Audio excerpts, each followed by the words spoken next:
Welcome you all my dear students. Daily 5 question solve ಮಾಡುತ್ತಾ ಇದ್ದೀವಿ. ಈಗ 5 ಕ್ವಶನ್ಸ್ ಗೇಟ್ ಪ್ರಿವಿಯಸ್ ಇಯರ್ ಕ್ವಶನ್ ಪೇಪರ್ಲಿಂದ ತಗೊಳ್ಳೋಣ. ಗೇಟ್ ಕ್ವಶನ್ಸ್ ಅಂದಮೇಲೆ ಸ್ವಲ್ಪ ಜಾಸ್ತಿ ಇನ್ವಾಲ್ವ್ಮೆಂಟ್ ಇರ್ತದೆ. ಜಲ್ದಿ ಆನ್ಸರ್ನ ಹೆಂಗೆ ಬೇಕಂತ ಟಿಕ್ ಮಾಡಬೇಡ್ರಿ, ಸ್ವಲ್ಪ ಭಾಳ ಯೋಚನೆ ಮಾಡಿ ಆನ್ಸರ್ ಟಿಕ್ ಮಾಡಿರಿ. The floating body with its center of gravity at G, center of buoyancy at B, and meta center at M is stable when. Okay, options ನೋಡಬೇಡ. ಫಸ್ಟ್ ನನಗೆ ಮೆಟಾ ಸೆಂಟರ್ಗೆ ಬಾಡಿನ ಹೇಗೆ ಹಾಕ್ತೀರಿ? ಹಿಂಗೊಂದು ಬಾಡಿ ಇತ್ತು ಅಂತ ತಿಳ್ಕೊಡ್ರಿ. ಇದು ಬಾಡಿ ಫ್ಲೋಟ್ ಆಗ್ತಿತ್ತು ಅಂತ ತಿಳ್ಕೊಡ್ರಿ. ಫ್ಲೋಟ್ ಆಗ್ತಿತ್ತು ಅಂದ್ರೆ ಇದ್ರದ್ದು ಸ್ಟೇಬಲ್ ಇರಬೇಕಾದ್ರೆ ನಾವೇನು ಮಾಡ್ತೀವಿ? ಇದು ಆಸಿಲೇಟ್ ಆಗುತ್ತಂತನ ತಿಳ್ಕೊಳ್ರಿ. ನೋಡೋಣ, ಇದು ಆಸಿಲೇಟ್ ಆಗುತ್ತಂತ ತಿಳ್ಕೊಡ್ರಿ. ಹಿಂಗೆ ಆಸಿಲೇಟ್ ಆಗೋ ಪಾಯಿಂಟ್ ಏನಂತಾರ? ಎಮ್ ಅಂತ ಕರೀತಾರ. ಈ total entire C G of the ಬಾಡಿನ ಜಿ ಅಂತ ಕರೀತಾರ. ಆಮೇಲೆ ಬಯಾನ್ಸಿ ಸೆಂಟರ್ ಆಫ್ ದ ಬಯಾನ್ಸಿಗೆ ಬಿ ಅಂತ ಕರೀತಾರ.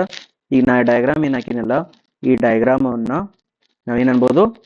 ಸ್ಟೇಬಲ್ ಅಂತ ಅನ್ಬೋದು ಇದು. ಓಕೆ, ಈ ಡಯಾಗ್ರಾಮನ್ನು ಮನಸ್ಸಿನಲ್ಲಿ ಇಟ್ಕೊಂಡು ನಾವೇನು ಮಾಡೋಣ? ಆಪ್ಷನ್ಸ್ಗಳನ್ನು ನೋಡ್ತಾ ಹೋಗೋಣ. ಒಂದನೇ ಆಪ್ಷನ್ ನೋಡ್ರಿ, ಜಿ ಲೈಸ್ ಅಬೋವ್ ಬಿ. ಕರೆಕ್ಟಾ? ಜಿ ಲೈಸ್ ಅಬೋವ್ ಬಿ ಕರೆಕ್ಟಾ? ಯಾಕ ಜಿ ಲೈಸ್ ಅಬೋವ್ ಬಿ ಐತಲ್ಲ, ಹಾಗಾದ್ರೆ ಒಂದೇ ಆಪ್ಷನ್ ರೈಟ್ ಐತಾ? ಹೌದಾ? ಒಂದೇ ಆಪ್ಷನ್ ರೈಟ್ ಐತಿ. B lies above M. B lies above M, ಇದು ಪೂರಾ ರಾಂಗ್ ಆಯ್ತು. Next, B lies below M. B lies below M ಆಗುತ್ತ. ನೆಕ್ಸ್ಟ್, ಇರ್ಲಿ ಬಿಡು, ಅವ್ರೇನು ಹೇಳಿಲ್ಲಲ್ಲ. Okay, G lies below M. G lies below M ಇದನ್ನು ಆಗ್ತೈತಿ. 3 ಆಪ್ಷನ್ ಆಗಕತ್ತಾವ. ಹಾಗಾದ್ರೆ ಏನಾರ ಮಾಡಿ 2 ಆಪ್ಷನ್ಸನ್ನ ರಾಂಗ್ ಮಾಡ್ಬೇಕು. ಈಗ ಮಾಡ್ಬೇಕಂದ್ರೆ ಜಿ ಲೈಸ್ ಅಬೋವ್ ಬಿ ಐತಲ್ಲ, ಜಿ ಲೈಸ್ ಅಬೋವ್ ಬಿ ಐತಿಲ್ಲ, ಹಂಗಾರೆ ಇನ್ನೊಂದು ಡಯಾಗ್ರಾಮ್ ಹಾಕ್ತೀನಿ ನಾ. ಈ ಡಯಾಗ್ರಾಮ್ ಒಳಗಡೆ ಜಿನ ಇಲ್ಲಿ ಕೊಡ್ತೀನಿ, ಎಂ ಇಲ್ಲಿ ಕೊಡ್ತೀನಿ, ಬಿ ಇಲ್ಲಿ ಕೊಡ್ತೀನಿ. ಕರೆಕ್ಟಾ? ಈಗ ಇದು ಸ್ಟೇಬಲ್ ಅನ್ಸ್ಟೇಬಲ್? ಅನ್ಸ್ಟೇಬಲ್. ಇದು ಅನ್ಸ್ಟೇಬಲ್ ಐತೆ, ಆದ್ರೂ ಕೂಡ ಒಂದೇ ರೂಲ್ಸ್, ಒಂದೇ ಆಪ್ಷನ್ ವ್ಯಾಲಿಡ್ ಮಾಡಕತ್ತೈತಿ. ಜಿ ಲೈಸ್ ಅಬೋವ್ ಬಿ, ಹಂಗಾರೆ ಇದು ರಾಂಗ್ ಆಯ್ತು. ತಿಳಿತಾ? ನೆಕ್ಸ್ಟ್ ಸಿ ಆಪ್ಷನ್ ನೋಡು, ಬಿ ಲೈಸ್ ಬಿಲೋ ಎಂ ಅಂತೆ. ಬಿ ಲೈಸ್ ಬಿಲೋ ಎಂ ನೋಡಿ, ಇಲ್ಲಿನೂ ಬಿ ಲೈಸ್ ಬಿಲೋ ಎಂ ಐತಾ, ಇಲ್ಲಿನೂ ಬಿ ಲೈಸ್ ಬಿಲೋ ಎಂ ಐತಿ. ಹಂಗಾದ್ರೆ ಇದು ಮತ್ತೆ ಇದನ್ನು ಇನ್ವ್ಯಾಲಿಡ್ ಆಯ್ತು. Next, G lies below M ಐತಿ. ಜಿ ಲೈಸ್ ಬಿಲೋ ಎಮ್ಗೆ 2 ಆಪ್ಷನ್ ಕೊಡ್ತೀನಿ. ಒಂದು, ಎಂ ಇಲ್ಲಿ ತಗೋ, ಇಲ್ಲಿ ಬಿ ತಗೋ, ಇಲ್ಲಿ ಜಿ ತಗೋ. ಇದು ಒಂದು ಆಪ್ಷನ್. ಇನ್ನೊಂದು ಆಪ್ಷನ್ ಬೇಕಾದ್ರೆ ಹಿಂಗೆ ಕೊಡ್ತೀನಿ, ಇಲ್ಲಿ ಜಿ ತಗೋ, ಇಲ್ಲಿ ಜಿ ತಗೋ, ಇಲ್ಲಿ ಎಂ ತಗೋ, ಸರಿ, ಇಲ್ಲಿ ಎಂ ತಗೋ, ಇಲ್ಲಿ ಬಿ ತಗೋ. ಹೇಳ್ತಾ ಇದೇನು ಪಾಸಿಬಿಲಿಟಿ ಐತನ? ಇದು ಸ್ಟ್ರಕ್ಚರೇ ಇಲ್ಲ. ಇದು ಸ್ಟ್ರಕ್ಚರೇ ಇಲ್ಲ. ಹಂಗಾರೆ ನಾನು ಇದನ್ನ ಡಿಸ್ಪ್ರೂವ್ ಮಾಡಕ್ ಆಗವಲ್ತು. ಇದನ್ನ ಡಿಸ್ಪ್ರೂವ್ ಮಾಡಕ್ ಆಗವಲ್ತು ಅಂದ್ಮೇಲೆ ಇದು ಕರೆಕ್ಟ್ ಆಯ್ತು. ಬಟ್ ಇದನ್ನ ಡಿಸ್ಪ್ರೂವ್ ಮಾಡ್ಲಿಕ್ಕೆ ಆಯ್ತು. ಇದು ಅಂತೂ ಫಸ್ಟ್ಗೆ ಡಿಸ್ಪ್ರೂವ್ ಮಾಡಿಟ್ಬಿಟ್ಟೆ. G lies below M 100% right answer ಆಗ್ತದೆ. ಕರೆಕ್ಟಾ? Any doubt? ರೈಟ್. ಹಂಗೆ 3 ಆಪ್ಷನ್ ಕರೆಕ್ಟ್ ಆದ ಕರೆಕ್ಟ್ ಆಗ್ಲಿ, ಆಮೇಲೆ ಅದನ್ನ ಡಿಸ್ಪ್ರೂವ್ ಮಾಡಕ್ ರೆಡಿ ಆಗ್ಬೇಕು. Shear stress develops on the fluid element if the fluid is. shear stress develop ಆಗ್ತದಂತ ಫ್ಲೂಯಿಡ್ ಎಲಿಮೆಂಟ್ ಅಲ್ಲಿ ಯಾವಾಗ ಅಂತ ಕೇಳ್ಯಾರ. ರೆಸ್ಟ್ ಅಲ್ಲಿ ಇದ್ದಾಗ ಆಗ್ತದೇನು? ರೆಸ್ಟ್ ಅಲ್ಲಿ ಇದ್ದಾಗ ಆಗೋದಿಲ್ಲ. ಹಂಗಾಗಿ ಇದನ್ನ ತೆಗೆದು ಬಿಡು. ಓಕೆನಾ? Shear stress develop it rest ಅನ್ನು ಆಗಂಗಿಲ್ಲ, ತೆಗೆದು ಹಾಕ್ಬಿಡು. ನೆಕ್ಸ್ಟ್ ಆಪ್ಷನ್ ನೋಡು, if the container is subjected to uniform linear acceleration. Uniform linear acceleration ಒಳಗಿತ್ತು ಅಂದ್ರ ಅದೇನಾದ್ರೂ ಡೆವಲಪ್ ಆಗ್ತದೇನು? ಆಗೋದಿಲ್ಲ. ಬಿಕಾಸ್ ಇಲ್ಲಿ ಯೂನಿಫಾರ್ಮ್ ಅಂದನ ಲೀನಿಯರ್ ಆಕ್ಸಲರೇಷನ್ ಒಳಗೆ ಹಿಂಗ ಹೋಗ್ತಾ ಇರ್ತದೆ ಗಾಡಿ, ಅದ್ರೊಳಗಡೆ ಶಿಯರ್ ಸ್ಟ್ರೆಸ್ ಡೆವಲಪ್ ಆಗಂಗಿಲ್ಲ. ಇನ್ವಿಸಿಡ್ ಅಂತ ಹೇಳ್ತಾರೆ. ಇನ್ವಿಸಿಡ್ ಅಂತಂದ್ರೆ ಏನ್ ನೋಡ್ರಿ, ಇಲ್ಲ ಇದು ಡಿಕ್ಷನರಿ ಮೀನಿಂಗ್. ಇನ್ವಿಸಿಡ್ ವರ್ಡ್ ಒಳಗೆ ಐತಿ ನೋಡ್ರಿ, ಅದು ಮೀನಿಂಗ್ ಏನದು ನೋಡು.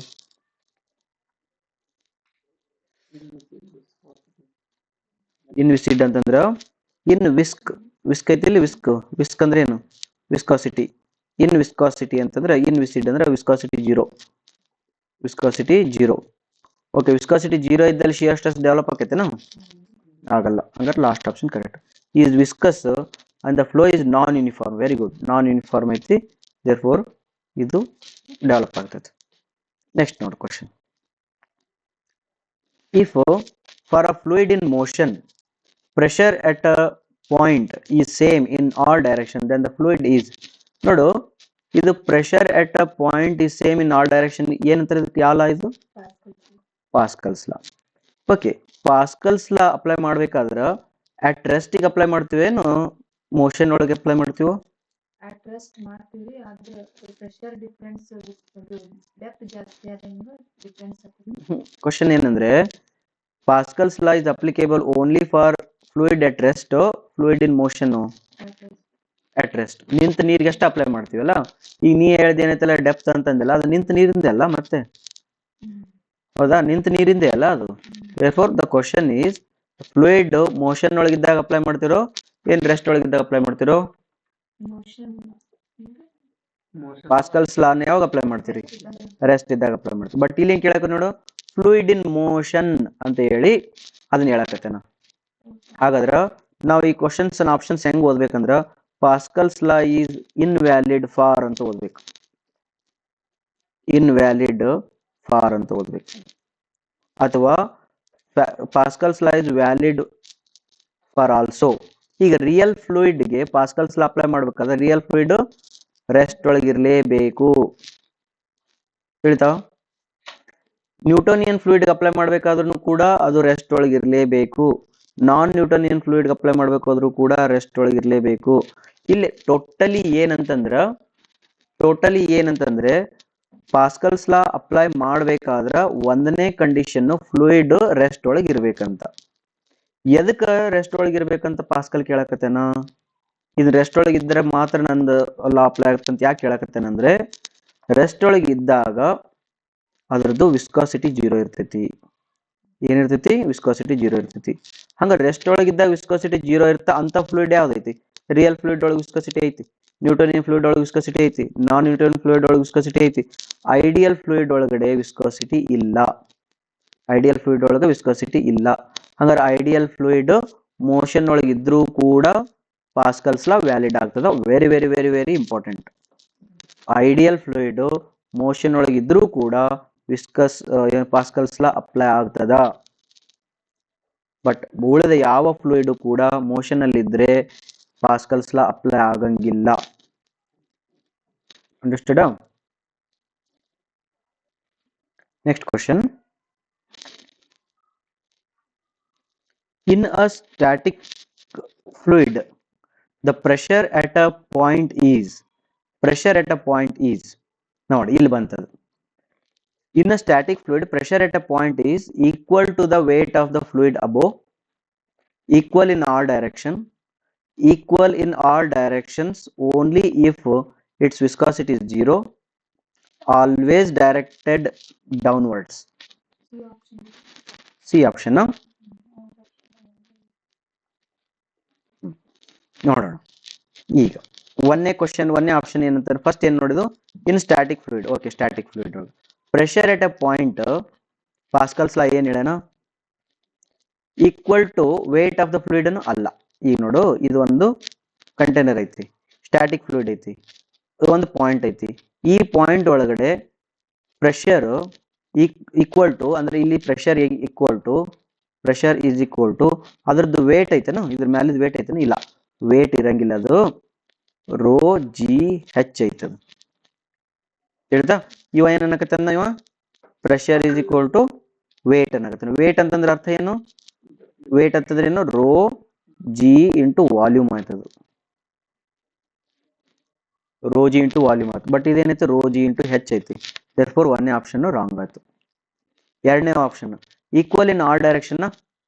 ಹಿಂಗ್ ಪ್ರೆಷರು ಸೇಮ್ ಇರ್ತಾ. ಹಂಗಾರೆ ಇದು ಎರಡನೇದು ಕರೆಕ್ಟ್ ಆಯ್ತು. ಮೂರನೇದು equal in all direction only if its viscosity is 0 ಅಂತ. ಹೌದಾ?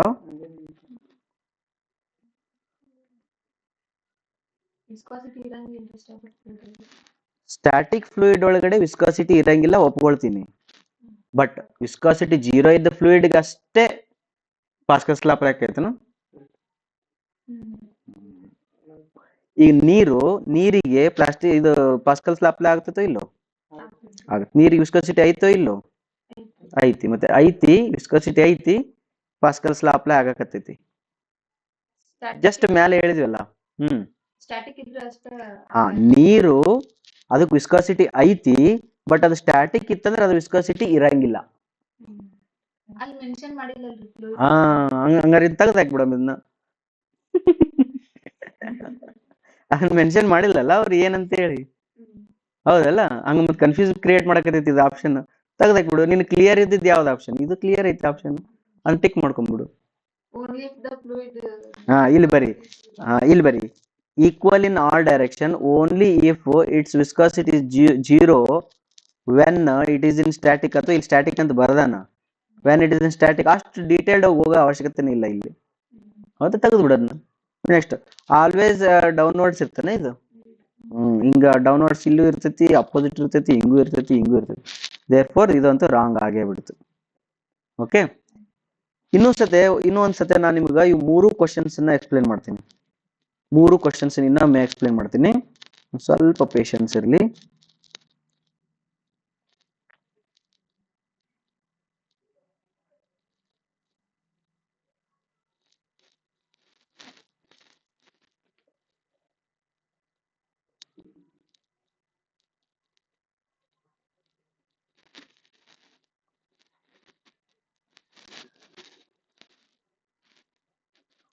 ಇಲ್ಲಿ ನೋಡಿ, ಇಲ್ಲಿ ಎಷ್ಟು ಚೆನ್ನಾಗಿ ಹೇಳಕತ್ತೆ ನಾವು.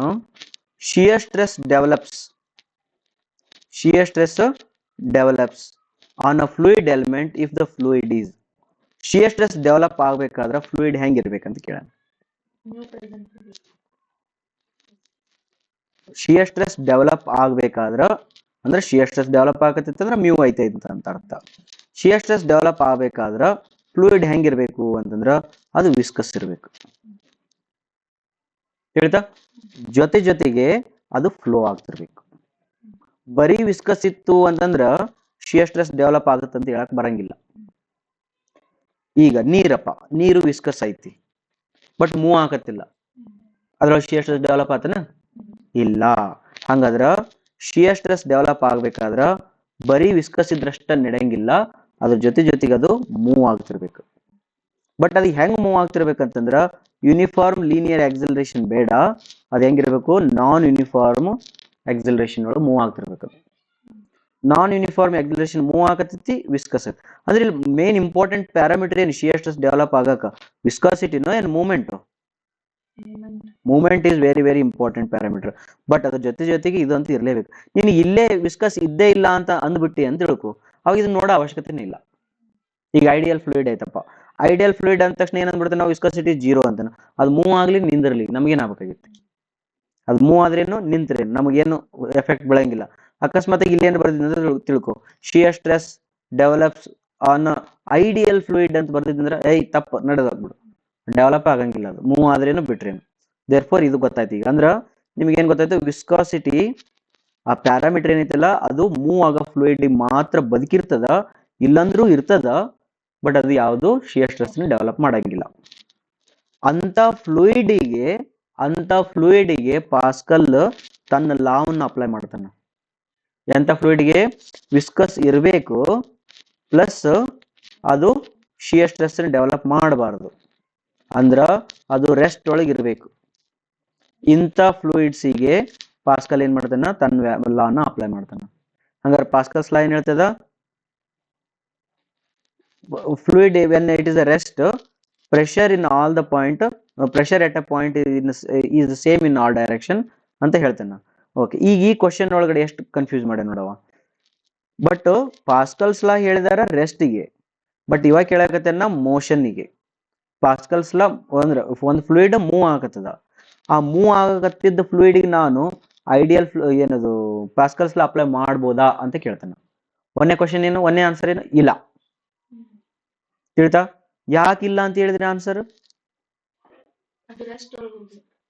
ಅಲ್ಲ, ಅದು ಮೂವ್ ಆಗಕತ್ತದ, ಅದು ಪಾಸ್ಕಲ್ಸ್ ಲಾ ಅಪ್ಲೈ ಮಾಡ್ಬೇಕೋ ಬೇಡ ಅಂತ ಕೇಳಿದ್ರೆ ನಾವೇನಂದ್ವಿ? ಬೇಡ ಅಂದ್ವಿ. ಯಾಕೆ ಬೇಡ ಅಂದ್ವಿ?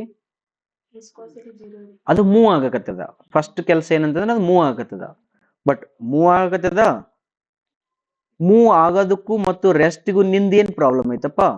ಪಾಸ್ಕಲ್ಸ್ ಲಾ ಮೂವ್ ಆಗೋದಕ್ಕೆ ಬೇಡ, ರೆಸ್ಟಿಗೆ ಓಕೆ ಅಂತ ಯಾಕೆ ಹೇಳ್ಯಾನ? ಯಾವ ಉದ್ದೇಶ ಇಟ್ಕೊಂಡು ಹೇಳ್ಯಾನ? ಹಾ, ಅಂದ್ರೆ ರೆಸ್ಟ್ ಇದ್ದಾಗ ವಿಸ್ಕಾಸಿಟಿ ಇದ್ರೂ ಕೂಡ ಇಲ್ಲದಂಗ, ಬಟ್ ಮೂವ್ ಆಗೋ ವೆಲಾಸಿಟಿ ಒಳಗಡೆ ಇದ್ದಂಗ ಅದನ್ನ ತಗೋಬೇಕಾಗ್ತದ. ಬಟ್ ಇಲ್ಲಿ ಏನ್ ಹೇಳಕತ್ತೇನಂದ್ರ ರಿಯಲ್ ಫ್ಲೂಯಿಡ್ ಒಳಗೆ ವಿಸ್ಕಾಸಿಟಿ ಇರ್ತೋ ಇಲ್ಲೋ? ಇರ್ತದ, ಬಟ್ ಮೋಷನ್ ಒಳಗಡೆ ಐತಿ. ಹಂಗಾರೆ ಪಾಸ್ಕಲ್ಸ್ ಲಾ ಅಪ್ಲೈ ಮಾಡ್ಲೇನು? ಬೇಡ. ಓಕೆ, ನ್ಯೂಟೋನಿಯನ್ ಫ್ಲೂಯಿಡ್ ಒಳಗಡೆ ವಿಸ್ಕಾಸಿಟಿ ಐತೋ ಇಲ್ಲೋ? ಐತಿ, ಬಟ್ ಅದು ಮೋಷನ್ ಒಳಗೈತಿ. ಪಾಸ್ಕಲ್ಸ್ ಲಾ ಅಪ್ಲೈ ಮಾಡ್ಲೇನು? ಬೇಡ. ಹಾಗಾದ್ರ ಐಡಿಯಲ್ ಫ್ಲೂಯಿಡ್ ಒಳಗಡೆ ವಿಸ್ಕಾಸಿಟಿ ಏನೈತಿ? ಜೀರೋ ಐತಿ. ಹಾಗಾದ್ರೆ ಇದು ಮೂವರ ಇರ್ಲಿ, ರೆಸ್ಟರ ಇರ್ಲಿ, ಪಾಸ್ಕಲ್ಸ್ ಲಾ ಅಪ್ಲೈ ಮಾಡ್ಲೇ ಬೇಡ? ಮಾಡ್ರಿ. ತಿಳಿತಾ? Next non Newtonian fluid viscosity ಏನೈತಿ? ಐತಿ, ಬಟ್ ಇದು ಮೂವ್ ಆಗತ್ತದ. ಪಾಸ್ಕಲ್ಸ್ ಲಾ ಅಪ್ಲೈ ಮಾಡ್ಲೇನು? ಬೇಡ. Therefore C option correct ಆಗುತ್ತೆ. ಹಾಗಾದ್ರೆ ಇಲ್ಲಿ ಒಂದು ಕಂಡೀಷನ್ ಬರೀಬೋದಲ್ಲ, ನ್ಯೂಟನ್ ಯಾವ್ದು? Pascal's law is valid for ideal fluid irrespective of motion or rest. ಅದು ರೆಸ್ಟರ್ ಒಳಗಡೆ ಇರಲಿ, ಮೋಷನ್ ಒಳಗಡೆ ಇರಲಿ, ಐಡಿಯಲ್ ಇತ್ತಂದ್ರೆ ಅದಕ್ಕೆ ಪಾಸ್ಕಲ್ಸ್ ಲಾ ಅಪ್ಲೈ ಮಾಡ್ಬೋದು. ಓಕೆ, ಈಗ ಪಾಸ್ಕಲ್ಸ್ ಲಾ ನಿಮಗೆ ಕ್ಲಾರಿಟಿ ಸಿಕ್ಕ ಮೇಲೆ ನೆಕ್ಸ್ಟ್ ಬರ್ತಾನೆ ಇಲ್ಲಿ ಇನ್ ಸ್ಟ್ಯಾಟಿಕ್ ಫ್ಲೂಯಿಡ್. ಮತ್ತೆ ಸ್ಟ್ಯಾಟಿಕ್ ಫ್ಲೂಯಿಡ್ ಒಳಗಡೆ ಪ್ರೆಷರ್ ಎಟ್ ಅ ಪಾಯಿಂಟ್ ಅಂತ ಕೇಳ್ತಾನೆ. ಈಗ ನಾನು ನಿಮಗೆ ಒಂದು ಕ್ವಶನ್ ಕೇಳ್ತೀನಿ. ಪಾಸ್ಕಲ್ಸ್ ಲಾ ಪ್ರಕಾರ ಇದು ಸ್ಟ್ಯಾಟಿಕ್ ಐತಲ್ಲ, ಇದು ಪಾಸ್ಕಲ್ಸ್ ಲಾ ಪ್ರಕಾರ ಈ ಪಾಯಿಂಟ್ ಒಳಗಡೆ ಆ ಡೈರೆಕ್ಷನ್ ಒಳಗೆ ಸೇಮ್ ಐತೇನೆ ಪ್ರೆಷರ್? ಐತಲ್ಲ. ಓಕೆ, ಈ ಪಾಯಿಂಟ್ ಒಳಗೂ ಪ್ರೆಷರ್ ಇನ್ ಆ ಡೈರೆಕ್ಷನ್ ಒಳಗೆ ಸೇಮ್ ಅದ, ಕರೆಕ್ಟಾ? ಬಟ್ ನೋಡು, ಇಲ್ಲಿನೂ ಪ್ರೆಷರ್ ಆ ಡೈರೆಕ್ಷನ್ ಸೇಮ್, ಪ್ರೆಷರ್ ಇನ್ ಆ ಡೈರೆಕ್ಷನ್ ಸೇಮ್, ಬಟ್ ಇಲ್ಲಿ ಪ್ರೆಷರ್ ಕ್ವಾಂಟಿಟಿ ಬೇರೆ, ಇಲ್ಲಿ ಪ್ರೆಷರ್ ಕ್ವಾಂಟಿಟಿ ಬೇರೆ. ಹೆಂಗ್ ನೀ ಡೆಪ್ತ್ ಒಳಗೆ ಹೋಗ್ತೀಯಲ್ಲ ಹಂಗಂಗ ಪ್ರೆಷರ್ ಏನಕೈತಿ? ಜಾಸ್ತಿ ಆಗ್ತದ, ಬಟ್ ಇನ್ ಆ ಡೈರೆಕ್ಷನ್ ಸೇಮ್ ಇರ್ತದ. ಅದು ಪಾಸ್ಕಲ್. ಅದಕ್ಕೆ ಭಾಳ ಹುಡುಗರು ಕನ್ಫ್ಯೂಸ್ ಮಾಡ್ತಾರೆ ಪಾಸ್ಕಲ್ಸ್ ಲಾ ಮತ್ತು ಹೈಡ್ರೋಸ್ಟ್ಯಾಟಿಕ್ ಲಾ ಇವೆರಡಕ್ಕೂ ಕನ್ಫ್ಯೂಸ್ ಆಗ್ತಾರ.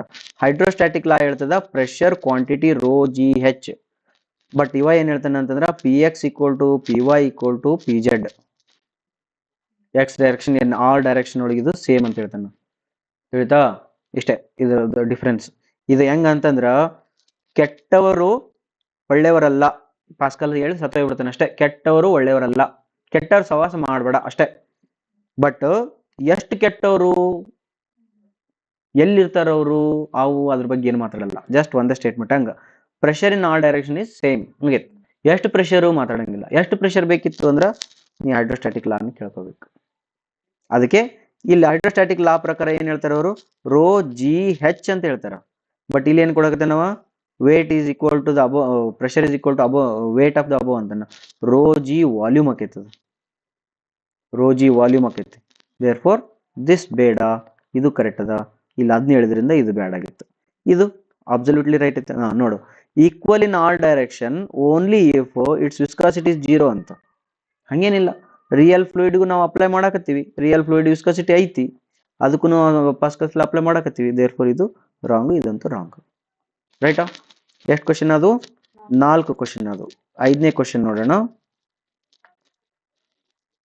5ನೇ ಕ್ವಶನ್ ಒಳಗಡೆ ಹೇಳ್ತಿದ್ದಾನ, force per unit width on a rectangular door submerged in liquid of density rho the figure shows ಅಂತ ಹೇಳಿದಾರೆ. ಓಕೆ, ಈ ಫಿಗರ್ ಒಳಗಡೆ ಇನ್ಕ್ಲೈನ್ ಪ್ಲೇಟ್ ಐತಿ. ಇನ್ಕ್ಲೈನ್ ಪ್ಲೇಟ್ ಒಳಗೆ ಪ್ರೆಷರ್ ಎಷ್ಟು ಇರ್ತೈತಿ? Pressure force is equal to rho G h bar A ಇರ್ತದ. ಕರೆಕ್ಟಾ? ಇದು ಹಿಂಗದ, ಇದು ಸಿ ಜಿ ಅದ. ಸಿ ಜಿ ಇದಕ್ಕೆ ಏನಂತಾರೆ? ಇದಕ್ಕೆ ಹೆಚ್ ಬಾರ್ ಅಂತಾರ. ಇದು ಹೆಚ್ ಬಾರ್ ತೆಗಿಬೇಕು. ಇದು 1 ಮೀಟರ್ ಇತ್ತು ಅಂದ್ರ ಇವು ಕೆಲವನ್ನ ನೆನ್ಪಿಟ್ಕೊಂಡ್ಬಿಡಕ್. ಇದು 1 ಇತ್ತು ಅಂತಂದ್ರ ಇದು ಎಷ್ಟಿರ್ತದ? ಇದು 45 ಡಿಗ್ರಿ ಬೇಕಂತ ಕೊಟ್ಟಿರ್ತಾನ. ಇದು 1/√2, ಇದು 1/√2. ಹಾಗಾದ್ರೆ ಇದು ಹಾಫ್ ಐತಲ್ಲ, ಇದು ಹೆಚ್ ಈಕ್ವಲ್ ಟು ಇಲ್ಲೈತಿ ಸಿ ಜಿ. ಸಿ ಜಿ ಐತಿ ಅಂದ್ರೆ ಹಾಫಿಗೆ ಐತಿ. Therefore it is h bar ಅಂದ್ರ ರೋ ಜಿ 1/2√2. 1/2√2. ಓಕೆ, ಏರಿಯಾ ಎಷ್ಟೈತಿ ಇಲ್ಲಿ? ಏರಿಯಾ ಎಷ್ಟಾಯ್ತಾ? 1 ಮೀಟರ್ ಇಂಟು ವಿಡ್ತ್ ಬಿ ಐತಿ. ದಿಸ್ ಇಸ್ 1 ಇಂಟು ಬಿ ಅದ 1 ಇಂಟು ಬಿ ಅದ. ಯಾವ ಆಪ್ಷನ್ ಐತಿ? B option. Okay, B option ಒಳಗೆ ಬಿ ಇಲ್ಲ. ಇಲ್ಲಿ ನನ್ನ ಹತ್ರ ಬಿ ಬಂದದ. ಯಾಕೆ ಬಂದಿಲ್ಲ? ಬಿಕಾಸ್ ಆಫ್ ಕ್ವಶನ್ ಓದ್ಬೇಕು. ಅವಾಗ ಕನ್ಫ್ಯೂಸ್ ಆದ ತಕ್ಷಣ ಕ್ವಶನ್ ಓದ್ಬೇಕು. ಕ್ವಶನ್ ಓದ್ರೆ ಏನಾಗ್ತದ? ಫೋರ್ಸ್ ಪರ್ ಯೂನಿಟ್ ವಿಡ್ತ್ ಅನ್ನಕತ್ತೇನ. ಹಂಗಾರೆ ಪರ್ ಯೂನಿಟ್ ವಿಡ್ತ್ ಅಂದ್ರೆ ಪರ್ ಬಿ ಮಾಡಿದ್ರೆ ಅಂದ್ರೆ ಬಿ ಕ್ಯಾನ್ಸಲ್ ಆಕೈತಿ. ಈ ಆಪ್ಷನ್ ಕರೆಕ್ಟ್ ಆಕೈತಿ. Thank you very much. ಭಾಳ ಡೀಪ್ ಆಗಿ ಯೋಚನೆ ಮಾಡ್ರಿ. ಬಿಕಾಸ್ ಅವು ಕೊಟ್ಟಾನ ಅಂದ್ಮೇಲೆ ಡೆಫಿನೆಟ್ಲಿ 2-3 ಆಪ್ಷನ್ಸ್ ಅನ್ನ ಬಹಳ ಗಂಭೀರವಾಗಿ ಕೊಟ್ಟಿರ್ತಾನ. ಹುಷಾರಾಗಿ ಆಪ್ಷನ್ ಟಿಕ್ ಮಾಡ್ರಿ. Thank you.